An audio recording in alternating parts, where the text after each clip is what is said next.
बढ़ाऊंगी sir कि आप जो 2047 का रोड मैप या विकसित भारत की बात यहां पर एनडीए बीजेपी की तरफ से कही जाती है, क्या ये 12 साल का जो कार्यकाल है जिसको आज बेमिसाल करार किया जा रहा है, ये इनफ हो जाता है 2047 के विकसित भारत के लिए?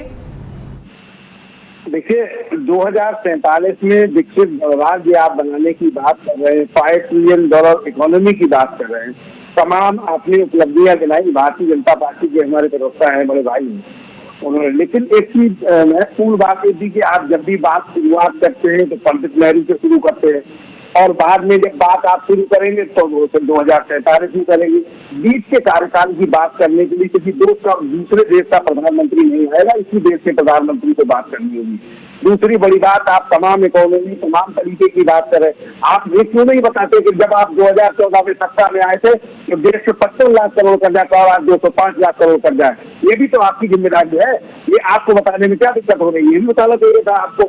दूसरी बड़ी बात कि जब आपके मतलब की बात होती है तो हिंदुस्तान में जो काम कभी कहीं नहीं हुआ होगा, पूरी दुनिया में कहीं नहीं हुआ, आपको जब विधेयक पास करना होता है तो देश की पार्लियामेंट के 160% लोग आप निलंबित कर देते हैं और आप बताते हैं, और जब आपकी बारी आती है तब आप नियम कायदे कानून बताते हैं। तो मुझे लगता है कि ये देश संविधान से चलता आया है, संविधान से ही चलेगा और संविधान से ही चलता रहेगा।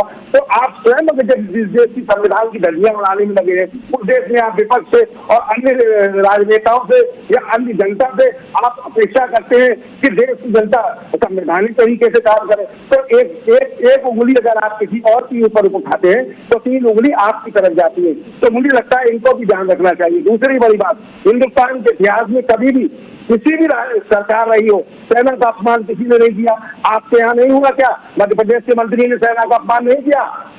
आपने क्या कार्रवाई की? तो मुझे लगता है कि सेना का अपमान हो, मेंबर पार्लियामेंट को निलंबित करने की बात हो, देश में 2,05,000 करने की बात हो, ये भी आपको बतानी होगी। निश्चित रूप से हम चाहते हैं कि देश हमारा 2047 विकसित गणराज्य बने, लेकिन जो तरीका आप अपना रहे, जिन तरीकों से आप देश की जनता को गुमराह करके ले जाना चाहते, जिस किसान को आप अन्नदाता कहते हैं, आज तक किसान की आय दोगुनी क्यों नहीं हो पाई? एमएसपी कहाँ चली गई उसकी? जो युवाओं को रोजगार की आपके बात की कहाँ चला गया रोजगार? तो इन सब चीजों को भी देश की जनता देख रही है। दूसरी बड़ी बात, पूरे दुनिया में एकमात्र लोकतांत्रिक देश भारत है। भारत में जो है एक सबसे बड़ी चीज है कि चुनाव आयोग का एक सूत्री कार्यक्रम है कि चुनाव कराए और जितने राजनीतिक दल है उनको संतुष्ट करे। चुनाव आयोग केवल आपको संतुष्ट करता है, पूरे हिंदुस्तान में जितना विपक्ष है आपको छोड़कर सब आरोप लगा रहे हैं, चुनाव आयोग उनकी बात नहीं सुन रहा। तो मुझे लगता है कि ये भी देश की जनता देख रही है, इसके बारे में भी आपको बताना चाहिए था। जी राजेंद्र जी।